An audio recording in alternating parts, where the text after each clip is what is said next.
Баршаңызға сәлем достар. Бүгін сіздермен ең қарапайым, ең дәмді кекстермен бөлісетін боламын.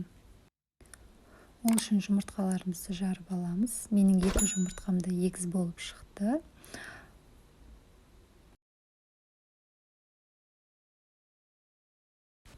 Қантымызды саламыз. Қант өз қалауларыңыз бойынша. Тәтті болған қаласаңыздар, кішкене көптеу салсаңыздар болады.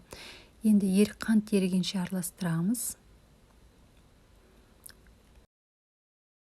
Ендігі кезекте қопсытқышымызды айранның үстіне салып, жақсылап тұрып араластырамыз.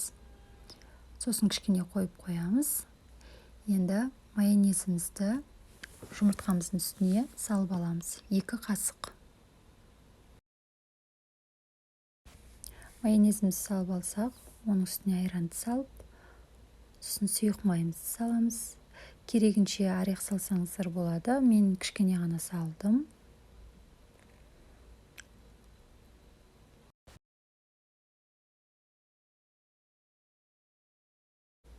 Ұнымызды салып, барлығын жақсылап тұрып араластырамыз. Мінекей біздің салмамыз дайын болды. Ендігі кезекте осындай арнайы формаға салып, пісіріп аламыз. Менде 2 кекс шықты. Енді шоколадымыз бен майымызды салып, ертіп аламыз. Мен микроволновкаға ерттім.